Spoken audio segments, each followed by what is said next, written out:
जय हिंद छात्रों, आपका अपना YouTube चैनल ज्ञान गंगा एजुकेशन में स्वागत है। आज हम पढ़ने जा रहे हैं डीएलएड अंतिम वर्ष के अंतर्गत भाषा व भाषा शिक्षा स्तर 2 के अंतर्गत आज हम जानेंगे भाषा में संज्ञान अर्थात समझ की भूमिका क्या है। कि भाषा में संज्ञान समझ की भूमिका क्या है इसके बारे में जानेंगे। तो ये पहले इसको समझ लेते हैं। भाषा जो हम बोलते हैं उसमें जो हमारी समझ है, ठीक है, संज्ञान अर्थात हमारी जो बौद्धिक क्षमता है उसकी क्या भूमिका है। ठीक है, भाषा को जानने में कह सकते हैं या कह सकते हैं कि ये दोनों अलग अलग है, इसको भी जानेंगे कि भाषा और संज्ञान एक दूसरे को प्रभावित नहीं करती है और प्रभावित करती है, इसको भी जानेंगे। तो सबसे पहले आइए जानते हैं भाषा में संज्ञान समझ की भूमिका। अब यहाँ पर थोड़ा देखने का प्रयास करते हैं, क्या भाषा संज्ञान को प्रतिबिंबित करती है? क्या भाषा संज्ञान को प्रतिबिंबित करती है? तो दोनों में करीबी रिश्ता हो सकता है, भाषा और संज्ञान में करीबी रिश्ता हो सकता है। अब हम एग्जाम्पल के रूप में देखेंगे तो जैसे कि कोई बालक है, भाषा के क्षेत्र में समस्या आ रही है ना, तो उनके बौद्धिक क्षमता पर प्रभाव पड़ेगा।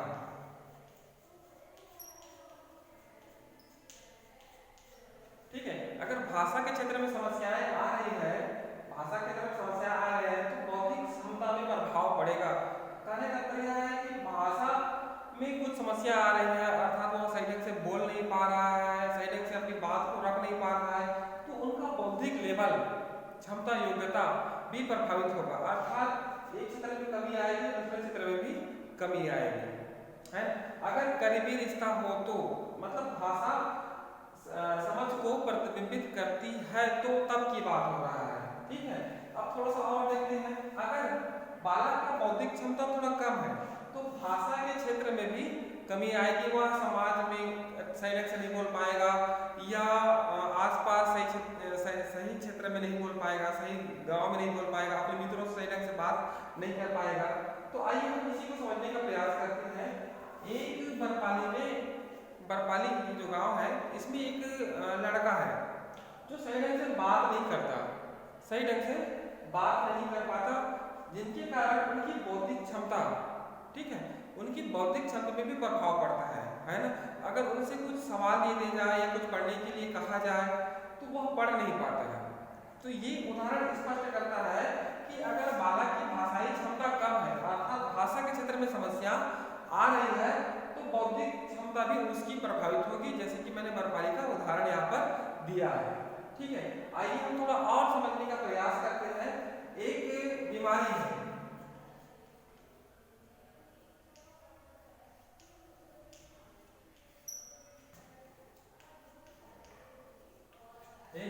है, विलियम सिंड्रोम। ठीक है, इसके बारे में जानते हैं। विलियम सिंड्रोम एक ऐसी बीमारी है, थोड़ा सा देखते हैं।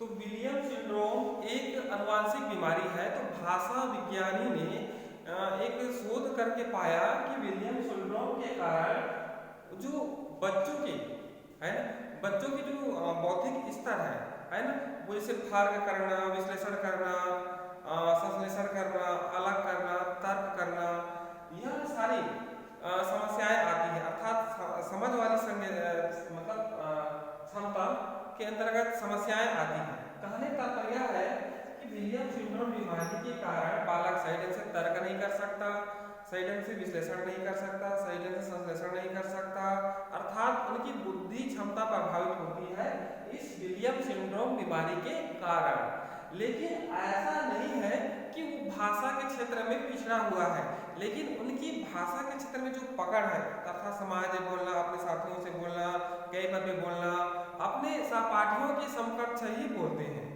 कहने का तात्पर्य है कि विलियम सिंड्रोम बीमारी की वजह से, विलियम सिंड्रोम आनुवंशिक बीमारी की वजह से केवल बौद्धिक क्षमता ही प्रभावित होती है, लेकिन भाषाई क्षमता प्रभावित नहीं होती है।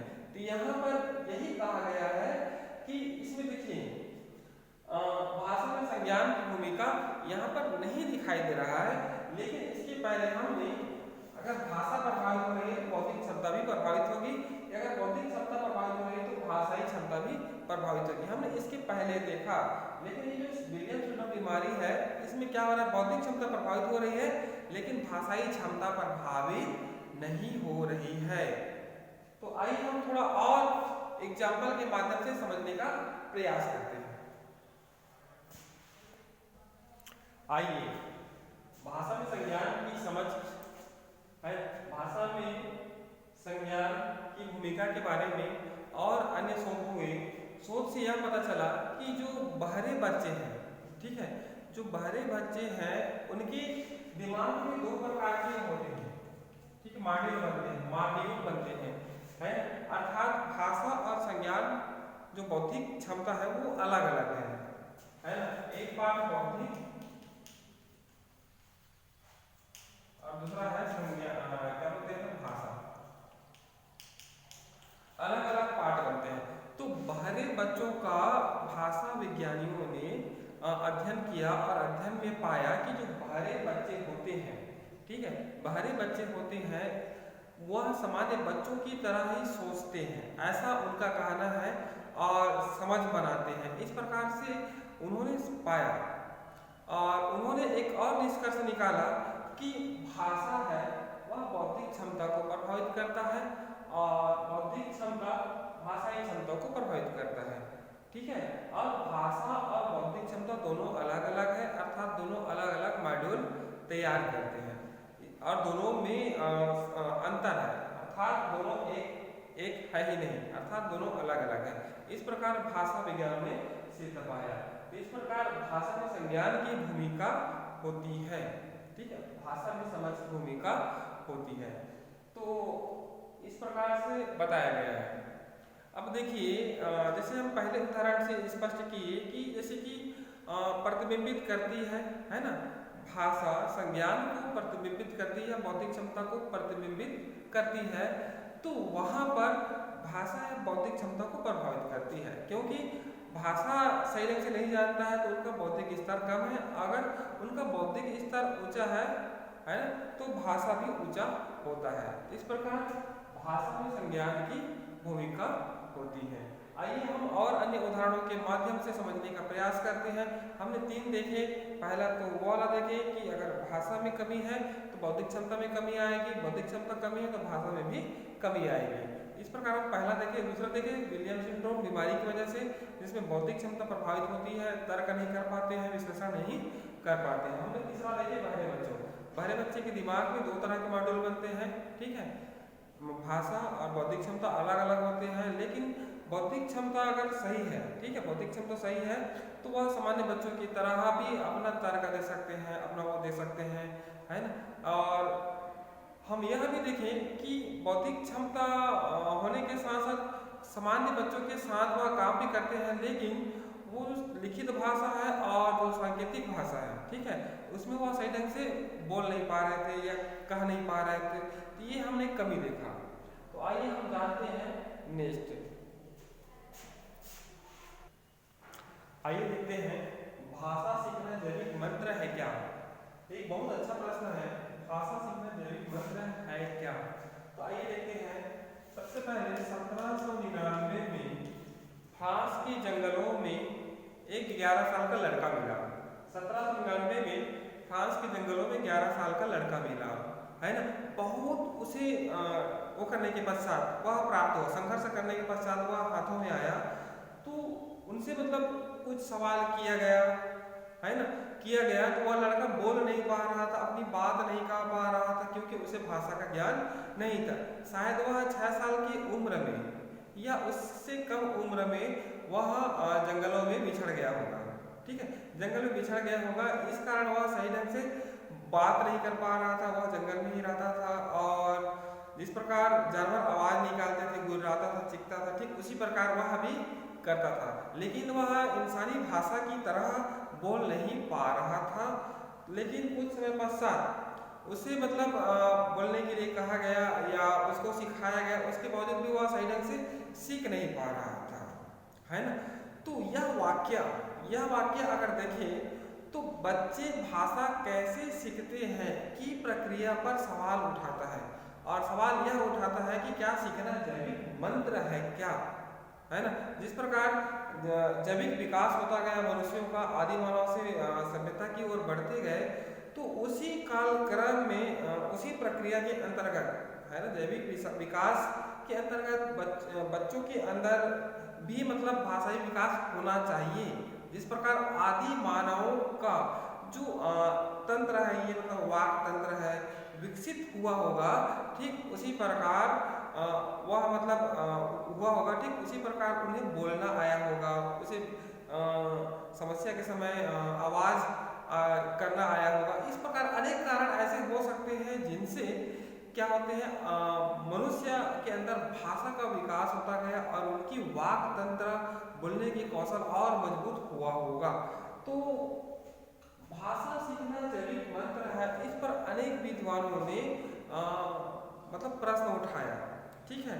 कई लोग बोलते हैं कि सीखना जैविक मंत्र है क्या, कई लोग बच्चे भाषा कैसे सीखते हैं इस पर सवाल उठाता है, क्योंकि पारिवारिक परिवेश में आता है तो भाषा सीख जाता है। लेकिन जब वह बच्चा, है ना, जब वह बच्चा जंगलों में बिछड़ गया, बिछड़ने के पश्चात उन्हें भाषा का ज्ञान नहीं रहा, पकड़ा गया, पकड़ने के पश्चात उनसे पूछा गया तो वो सही ढंग से बोल नहीं पाया। नहीं बोलने के कारण अनेक प्रकार के सवाल उठने लगे, है ना। क्या सीखना जैविक विकास है क्या, क्या सीखना जैविक विकास है क्या, क्या सीखना जैविक विकास को प्रभावित करता है क्या, अनेक प्रकार के प्रश्न उठे। तो बहुत शोधकर्ताओं ने यह पता लगाया कि हमारे पूर्वज लगभग 1 लाख साल पहले, है ना, उनके अंदर भाषा का विकास होता गया, इस प्रकार से वो कहते हैं। और धीरे धीरे उनकी जो वाक शैली है उसमें परिवर्तन आता गया और आज हम इस अवस्था में पहुंचे हैं, ऐसा उनका कहना है ना। तो इस प्रकार कह सकते हैं कि भाषा सीखना एक जैविक मंत्र है ना।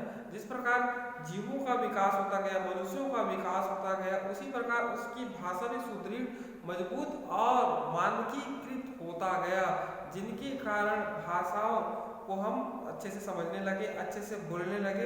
पहले क्या हुआ करता था, सही ढंग से बोलते नहीं थे, बोल नहीं पाते थे, और जैसे भाषाओं का विकास होता गया तो समस्याओं से बचने के लिए, है ना, भाषा उनके लिए सकारात्मक कार्य किया, अच्छा कार्य किया, ठीक है। इस प्रकार कह सकते हैं कि भाषा सीखना एक जैविक मंत्र है। आइए चलते हैं नेक्स्ट।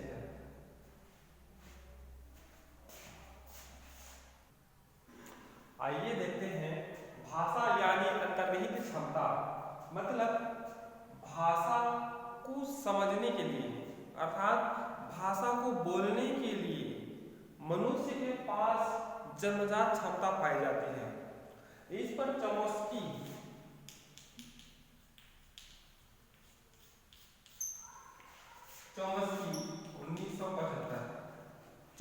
सन 1975 में कहते हैं कि भाषा सीखने के लिए, भाषा बोलने के लिए मनुष्य जीव वैज्ञानिक रूप से पैदा हुए हैं, उनका विचार है, ठीक है। उनका कहना है कि भाषा सीखने के लिए, भाषा बोलने के लिए मनुष्य जीव वैज्ञानिक रूप से पैदा होते हैं।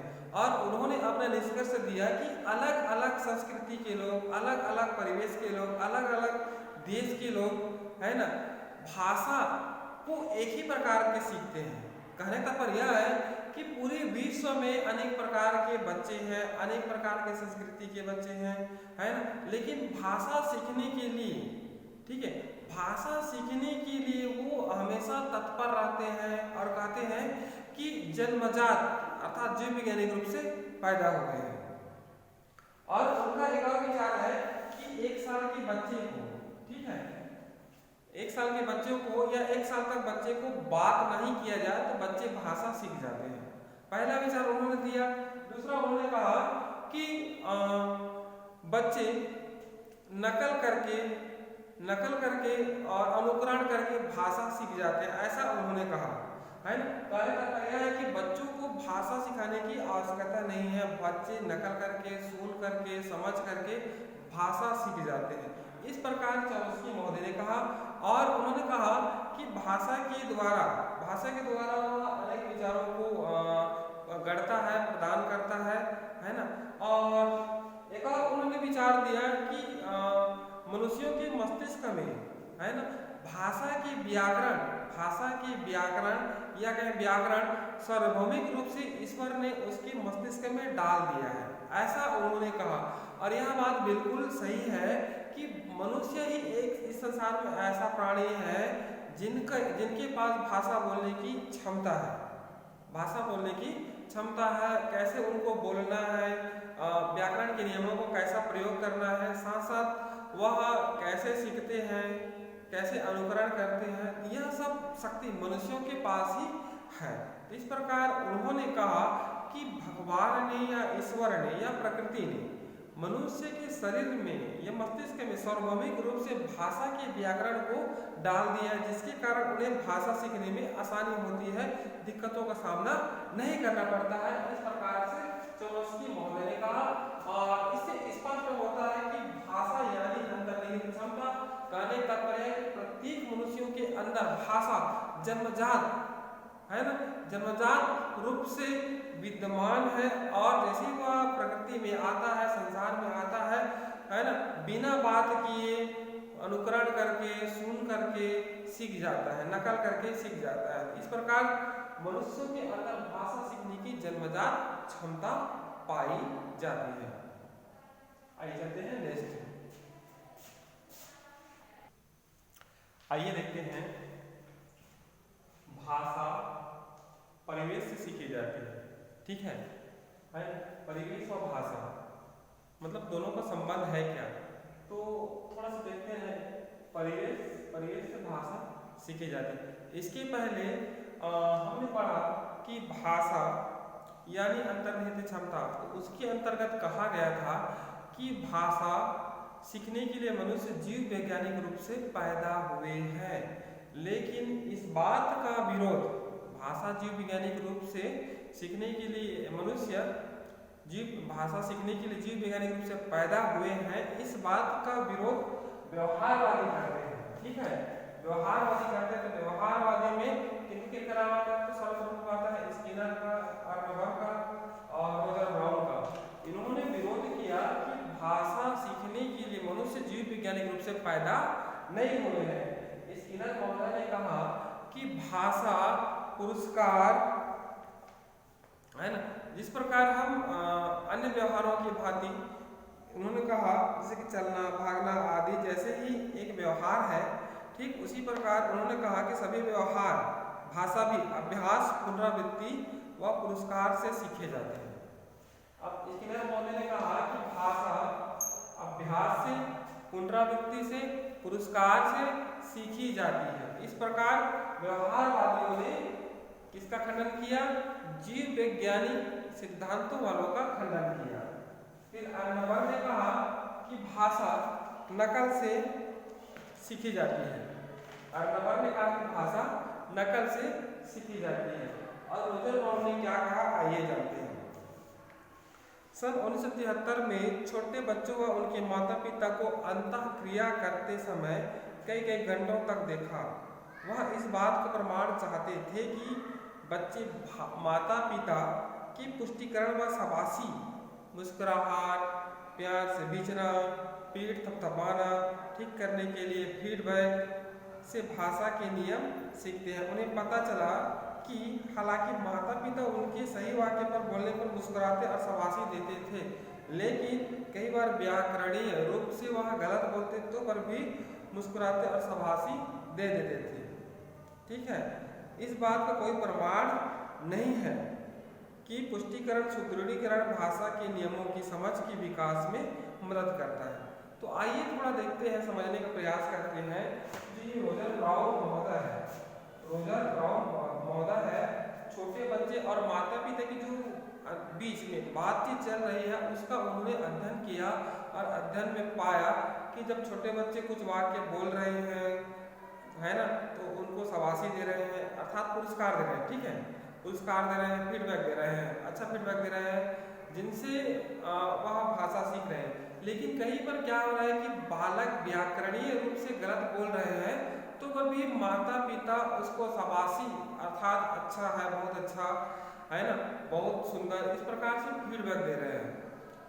तो यह भी होता है कि सुदृढ़ीकरण है ना, सुदृढ़ीकरण के द्वारा बच्चे भाषा सही ढंग से सीख जाते हैं, लेकिन उनकी व्याकरणिक दृष्टि गलत हो जाती है। यहाँ पर कहा ना कि जिस प्रकार व्याकरण दृष्टि से वह गलत भी बोल देते हैं, तो उनके माता पिता शाबाशी और प्रसन्नता स्पष्ट या व्यक्त करते हैं। इस प्रकार से रोजर ब्राउन महोदय ने कहा। और उन्होंने कहा कि पुष्टिकरण सुदृढ़ीकरण भाषा के नियमों की समझ के विकास में मदद करता है।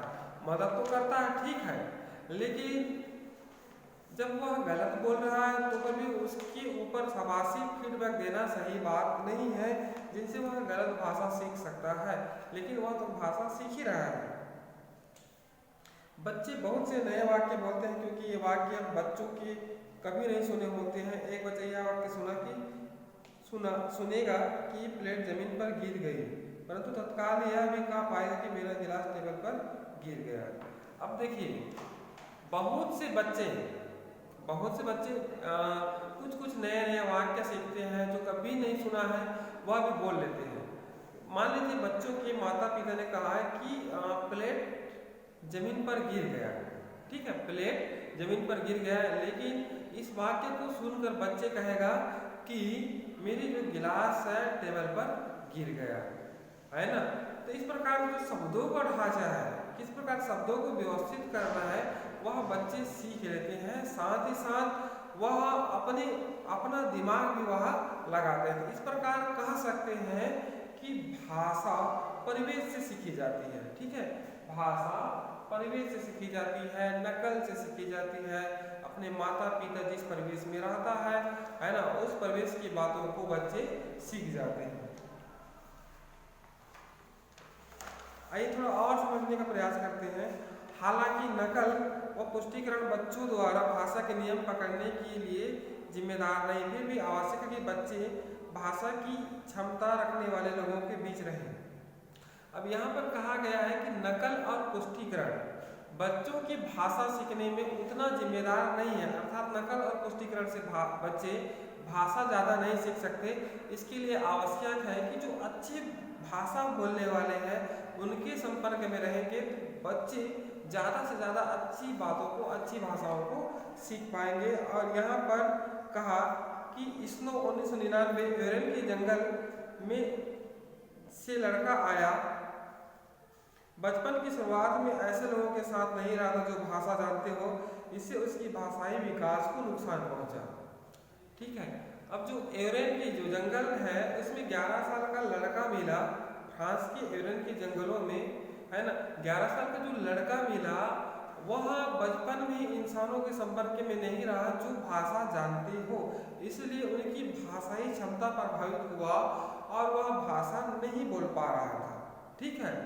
तो इस प्रकार कह सकते हैं कि जैसा हमारा परिवेश होगा, भाषा भी हमारा वैसे सुदृढ़ और मजबूत होता जाएगा, ठीक है। जैसे कि छत्तीसगढ़ अंचल में छत्तीसगढ़ के लोग निवास करते हैं, उनकी बोली छत्तीसगढ़ी है, तो वह छत्तीसगढ़ी भाषा में परारंगत होगा, ठीक। उसी प्रकार है ना, किसी दूसरे परिवेश में, जैसे इंग्लैंड में या केरल में या साउथ इंडिया में जो बच्चे जन्म लेते हैं, वह उस परिवेश के अनुसार वहाँ की बोली और भाषा को सीख जाते हैं।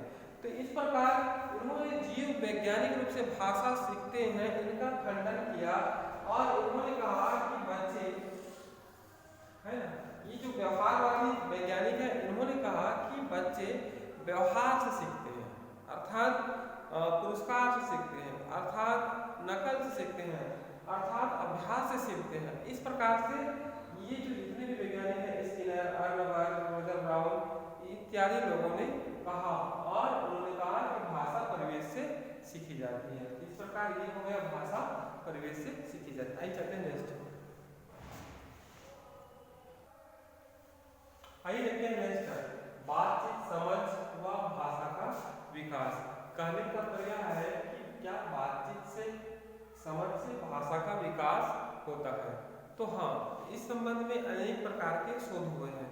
तो एक शोध और यह स्पष्ट करता है कि जब बच्चे माँ के संपर्क में ज़्यादा रहते हैं, जब बच्चे माँ के संपर्क में ज़्यादा रहते हैं और माँ की द्वारा अनेक प्रकार की भाषाएं बोली जाती है या भाषा जो भी हो बोली जाती है, तो उस भाषा को बच्चे सीख लेते हैं।